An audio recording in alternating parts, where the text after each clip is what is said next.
Olá, meus amigos, um dia de muita paz para todos nós. É com grande alegria sempre que mais uma vez retomamos o nosso estudo da obra Nosso Lar. Nós estamos no capítulo 18, falando do amor, alimento das almas.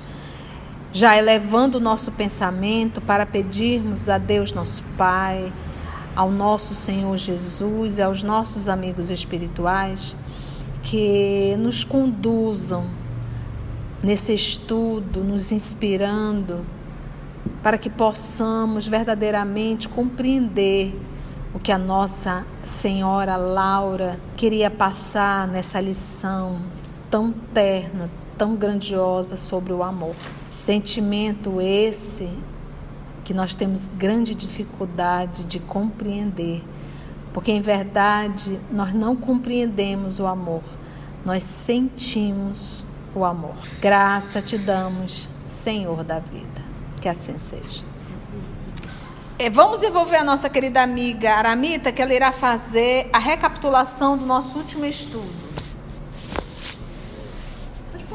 Na semana passada, nós vimos que o André Luiz se mudou definitivamente para a casa de Lísias, onde foi acolhido pela sua mãe, a senhora Laura.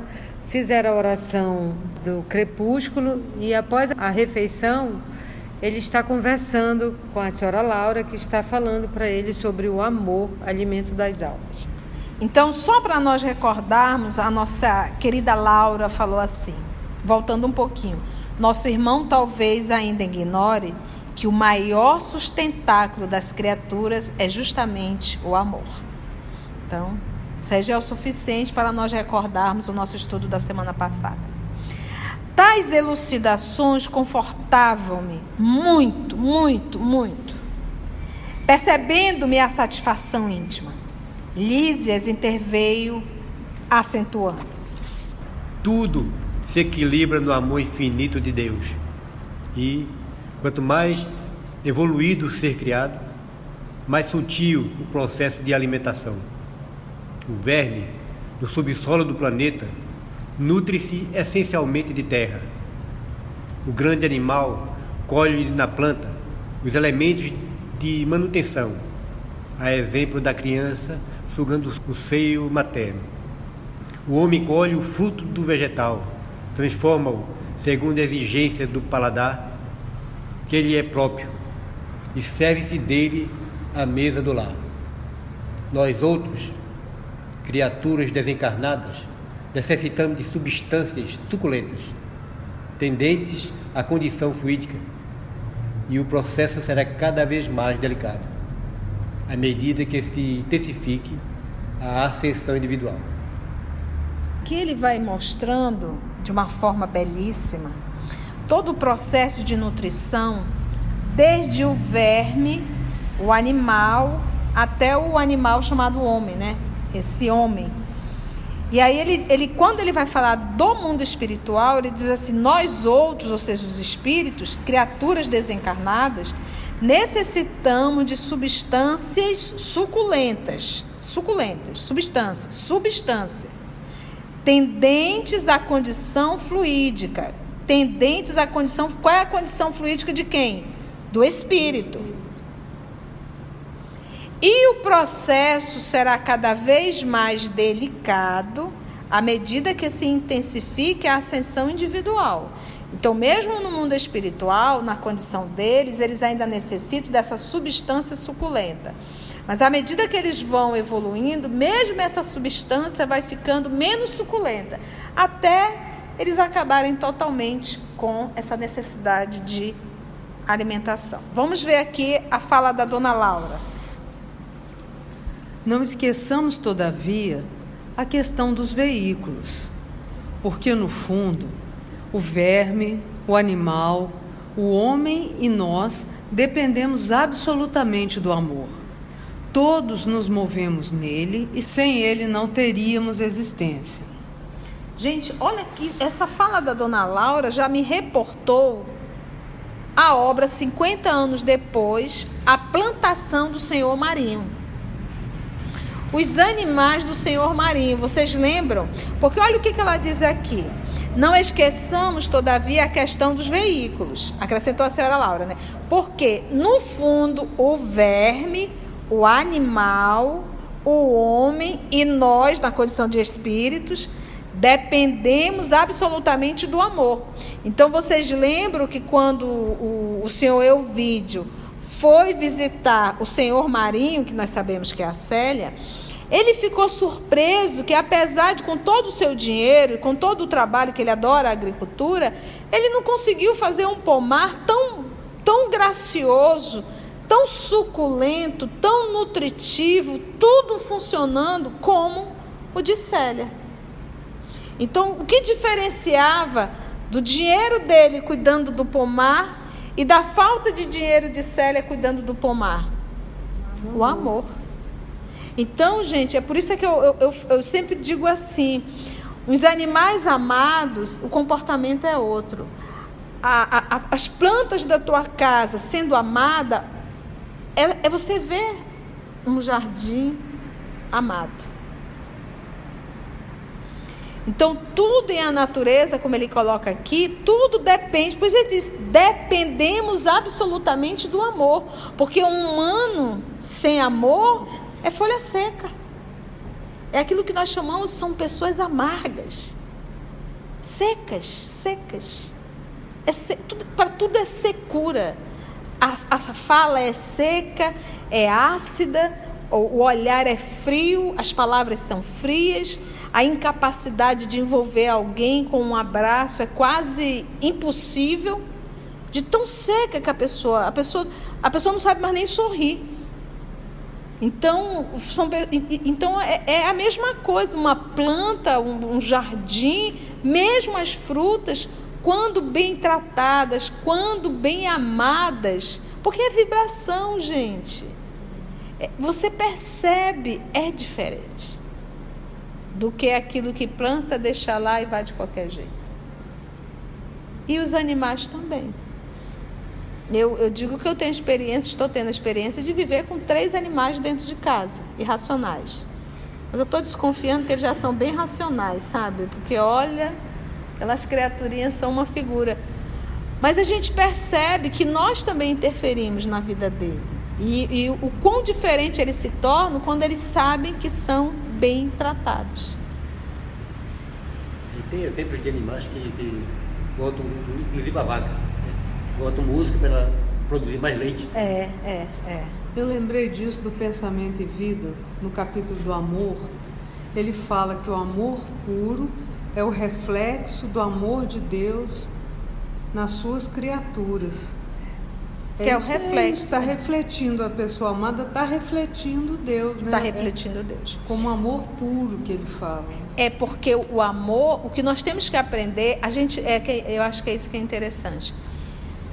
Nós não temos que criar o amor já existe.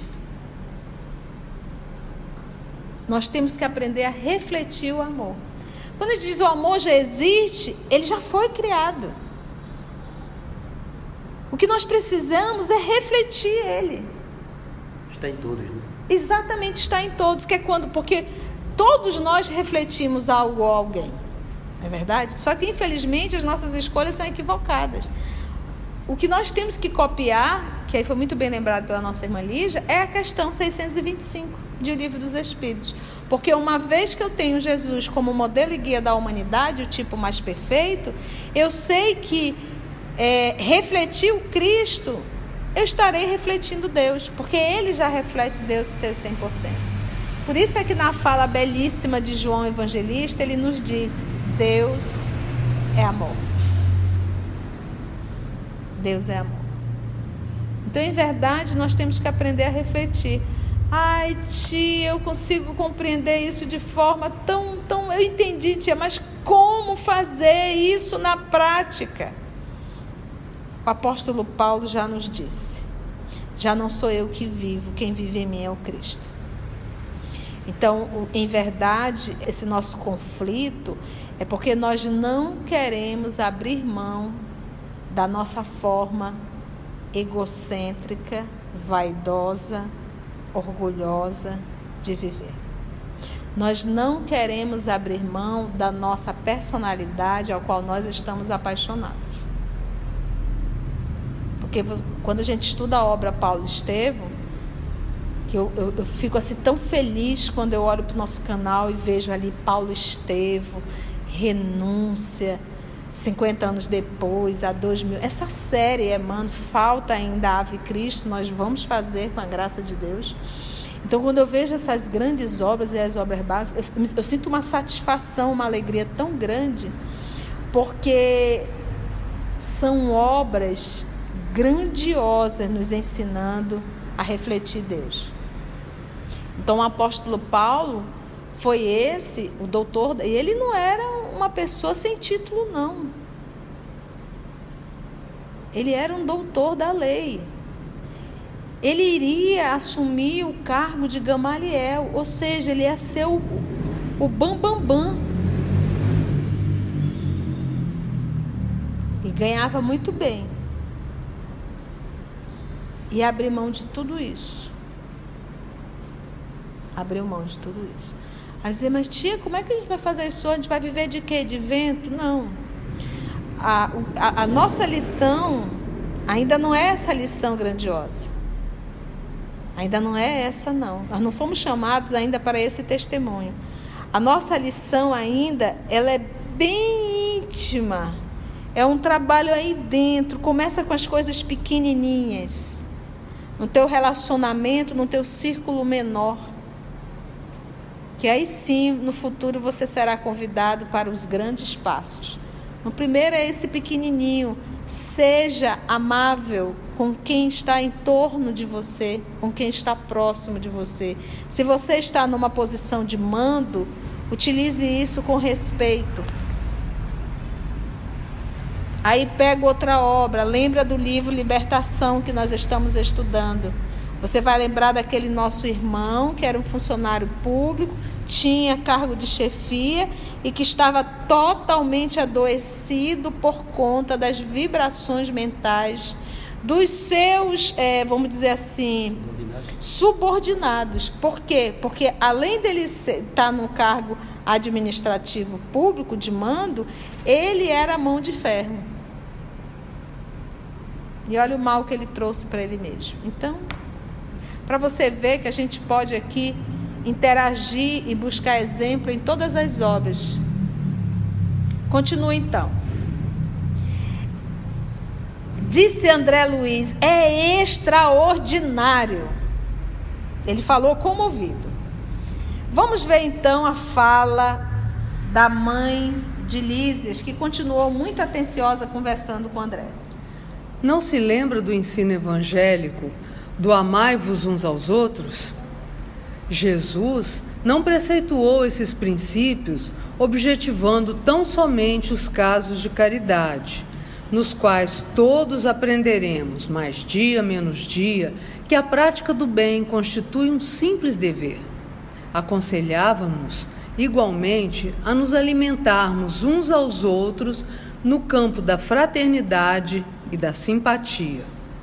O homem encarnado saberá mais tarde que a conversação amiga, o gesto afetuoso, a bondade recíproca, a confiança mútua, a luz da compreensão, o interesse fraternal, patrimônios que derivam naturalmente do amor profundo, constituem sólidos alimentos para a vida em si. Reencarnados na Terra, experimentamos grandes limitações. Voltando para cá, entretanto, reconhecemos que toda a estabilidade da alegria é problema de alimentação puramente espiritual. Formam-se lares, vilas, cidades e nações em obediências a imperativos tais. Gente, vamos lá, vamos comentar. Então, ela pegou a citação do Nosso Senhor, amai-vos uns aos outros, né? Um novo mandamento vos dou, amai-vos uns aos outros, e aí ele coloca-se como exemplo, como eu vos tenho amado. Jesus não preceituou esse princípio objetivando tão somente os casos de caridade. Porque sempre que a gente pensa no amai-vos uns aos outros, a gente já vincula a caridade, né? Nos quais todos aprenderemos, mais dia menos dia, que a prática do bem constitui simples dever. A pessoa está passando fome. Não é caridade eu dar um prato de comida. É um dever. É um irmão meu. Então a gente, na rotula de caridade, quando você fala em amar-vos uns aos outros, a gente vincula sempre isso à caridade. É essa caridade. Então, olha a lição que ela nos traz aqui. E ela diz que vai chegar um dia que isso não vai ser caridade, isso vai ser o quê? Dever. Por isso que ela diz, mais dia menos dias, que a prática do bem constitui simples dever. E não é um dever, é um simples dever. Mas é verdade. Você está vendo alguém precisando, é o mínimo que a gente pode fazer, é ajudar. Isso é um dever. Eu sempre olhei como um dever, sabia? Aconselhava-nos o nosso Senhor, igualmente, a nos alimentarmos uns aos outros. Então, o amar-vos uns aos outros não é fazer caridade, não é isso, essa caridade material. Mas, em verdade, o que ela fez? Ela disse, eu vou fazer uma adaptação. Amar-vos uns aos outros é alimentai-vos. Olha que coisa mais linda aqui, ó. A nos alimentarmos uns aos outros. E esse alimentar é o quê? O amor. Por que quando a gente vai para um trabalho, que nós somos voluntários, que você lá, sei lá, vai dar um alimento, vai ajudar as pessoas a tomar banho, né? Pessoas vai cuidar de idoso, vai fazer alguma coisa assim, quando você está naquele início, assim, que você vai empolgado, e você volta se sentindo tão bem. É só aquilo ali, essa sensação, é só o cheiro do amor, que a gente começa a exercitar. E só esse cheiro já nos dá esse êxtase, essa sensação tão agradável. Olha, meus irmãos, eu já tenho quase 30 anos de espiritismo, então nós começamos com 20 e poucos anos. E eu me recordo, eu moro um pouquinho longe da instituição que na época eu frequentava. E aos domingos, eu estava lá às 6 horas da manhã. Olha, gente, para estar lá às 6 horas da manhã, um jovem, num domingo, você para pensar. A primeira coisa que eu tive que abrir mão foi da festinha de sábado. E não foi algo assim que eu disse assim, eu não posso mais ir, não, eu não quero mais ir. Não tenho mais alegria nisso. Então eu não quero mais ir. E às 6 horas, 6h30, estávamos lá. E eu fazia questão de ir de bicicleta. Sempre adorei exercício, né? Ia de bicicleta. E cortava a verdura, e ajudava a fazer a sopa, e depois ia servir eram 3 ou 4 caldeirões de sopa. Servíamos tudo, depois íamos lavar tudo, limpar tudo, fazer nossa prece. E eu voltava de bicicleta, já 1h da tarde, esse solzinho bem tranquilo de Manaus, né? E chegava em casa, tomava um bom banho e repousava. Mas que repouso gostoso, que sensação. Então isso era só assim a poeira do amor ainda. Então imagina verdadeiramente, é por isso que a gente vê um Franciscano Xavier sentar à mesa e iniciar a atender 3 horas da tarde e só se levantar 3h30, 4 horas da manhã. Então, ou seja, 12, 14 horas sentado sem levantar para ir ao toalete, sem comer nada, sem tomar nada. Anos e anos. Qual era o alimento de Chico? O amor. O amor. A gente vê uma Madre Teresa de Calcutá que dormia só 4 horas por dia. A gente viu uma irmã Dulce de 1,5 m puxando pessoas doentes da rua, rancenianos. E ela nunca pegou a hanseníase. E eles não sabem viver, fazer outra coisa, porque eles descobriram que quem os alimentava era o amor. Então, meus irmãos, você está em casa, para não ficar muito filosófico, depressão, tristeza, falta de vontade de viver, mau humor, é a ausência do amor. Não é de ser amado, é de amar. Esse é o movimento. Ame suas plantas, ame seus animais, mas lembre lembre-se que é um animal, não é um ser humano. Não tente também transformar os animais em humanos, eles precisam viver essa experiência. A gente às vezes atrapalha tentando humanizar os animais domésticos. Cuide do seu lar, cuide da sua família, cuide dos seus amigos, ame, faça o bem, ame. O que é isso, tia? Quem ama, cuida, quem ama não faz mal, quem ama não fala mal, quem ama não trai. Por isso que nós trouxemos a carta de Paulo ao Coríntios, logo no nosso início desse capítulo, para que a gente pudesse ler verdadeiramente e começar a entender o amor, para a gente começar a buscá-lo. Aconselhavam-nos igualmente a nos alimentarmos uns aos outros no campo da fraternidade e da simpatia. Quantas vezes a gente não faz questão de ser antipático? Alguém nos apresenta alguém e a gente olha aquele olhar, que não é o olhar 43 lá da música, mas aquele olhar de ponta a ponta, dos pés à cabeça, com uma indiferença total às pessoas, desde que não seja do meu interesse. Por que a gente sempre tem por hábito olhar para as pessoas e ver nas pessoas concorrentes de tudo?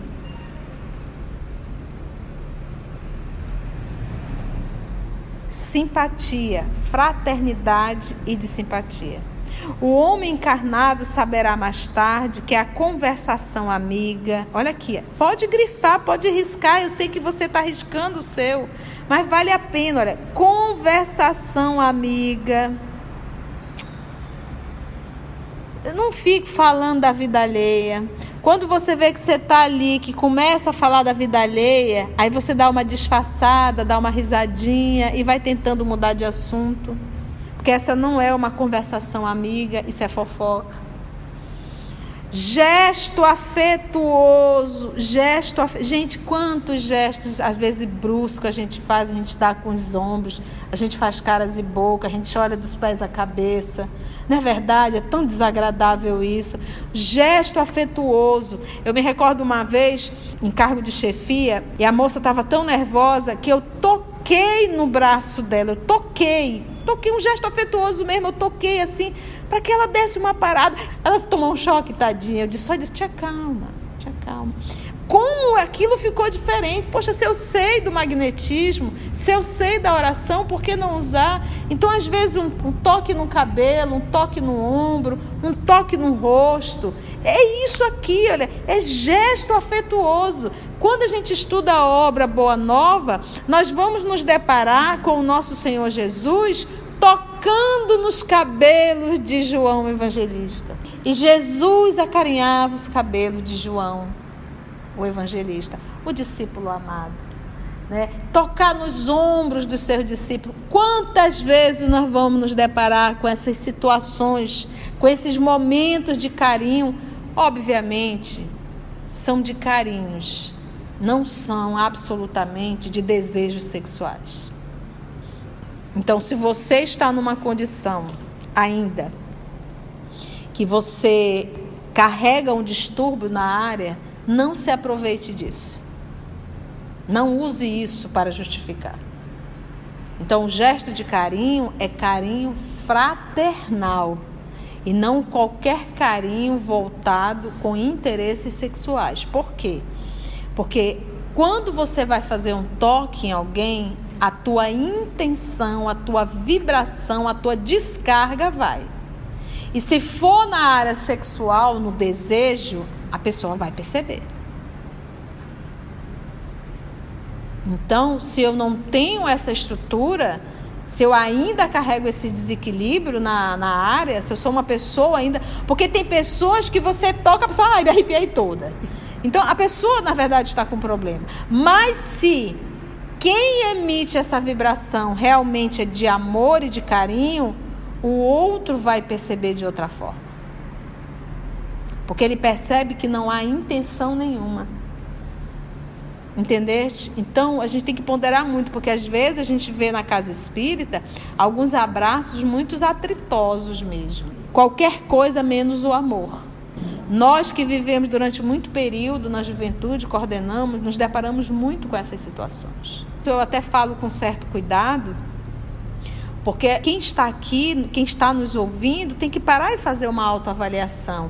Eu estou em condições de abraçar sem misturar tudo?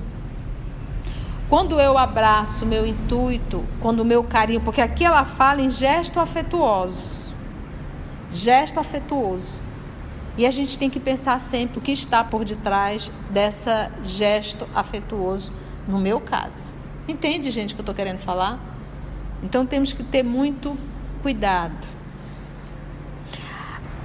Tudo isso aqui, gente, é alimentar uns aos outros. Amai-vos uns aos outros, alimentai-vos uns aos outros. Como? Conversação amiga, gesto afetuoso, bondade recíproca, confiança mútua, à luz da compreensão. Compreender. O interesse fraternal. Aí ela abriu aqui, né? Patrimônios que se derivam naturalmente. Não é algo que eu imponho o gesto afetuoso, eu imponho a conversação amiga, eu imponho a confiança. Não, por isso que eu li lá a carta de Paulo.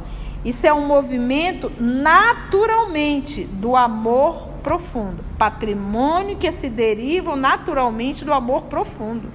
É por isso que nós não temos gesto afetuoso, conversação amiga, confiança mútua, a gente desconfia até da sombra. Por quê? Porque não existe ainda o quê? Amor profundo. Tudo isso constitui sólidos alimentos para a vida em si. Sólidos alimentos. Reencarnados na Terra, experimentamos grandes limitações.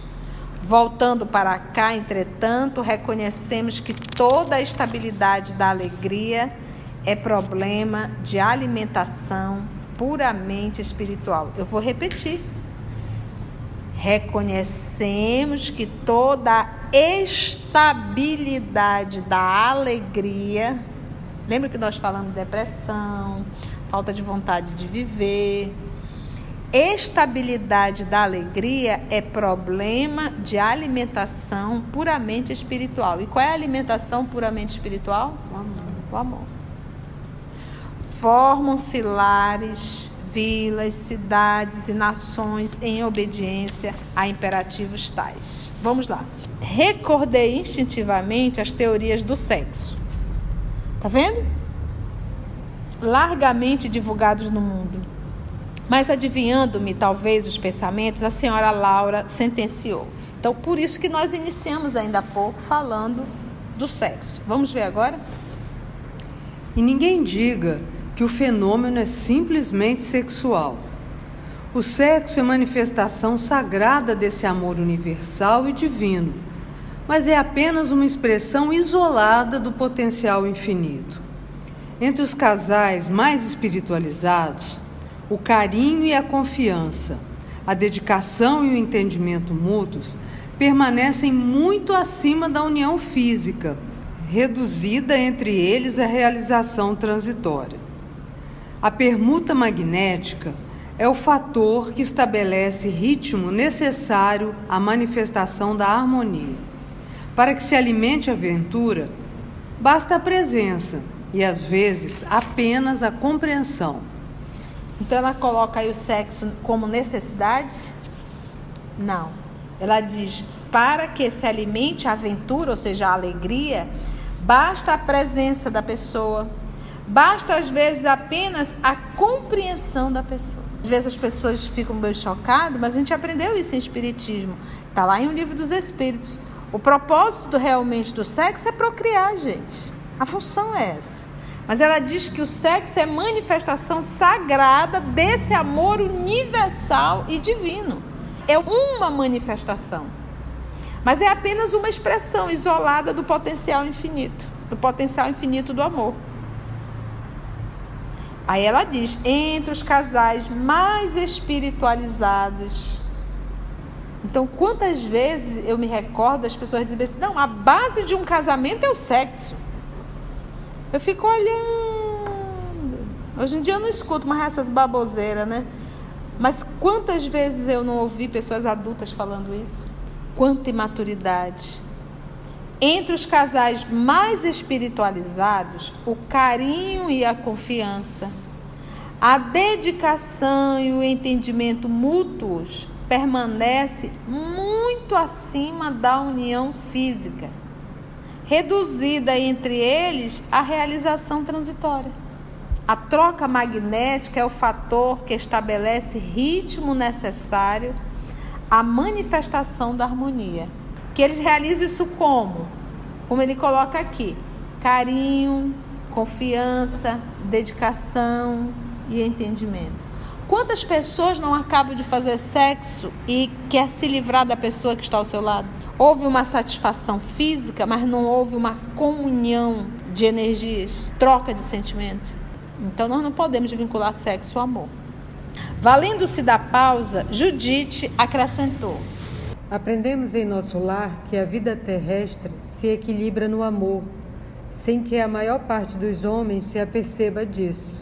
Almas gêmeas, almas irmãs, almas afins constituem pares e grupos numerosos.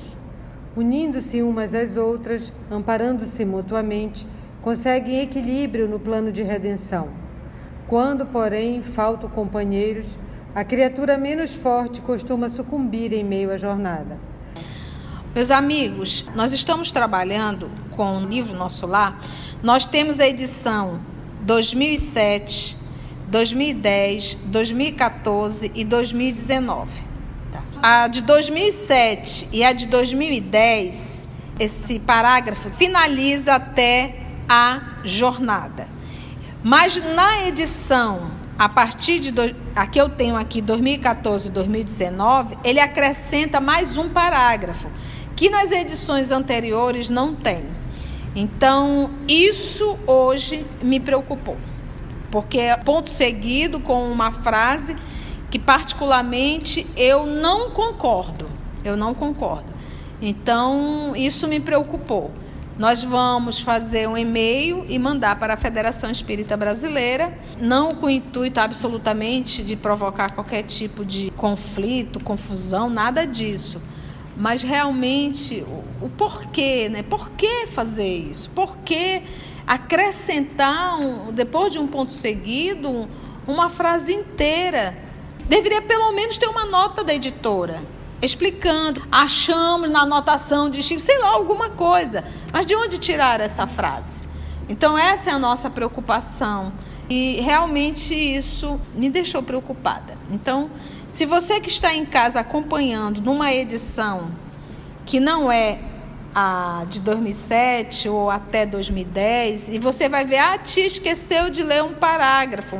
Não foi que nós esquecemos. Nós optamos em não ler porque ela não consta na edição antiga. Como nós já falamos, nós estudamos todas as obras psicografadas por Chico, da série Emmanuel, da série André Luiz, Humberto de Campos, e eu, particularmente, o nosso grupo do EOS, nunca nos deparamos com essa situação que estamos nos deparando hoje.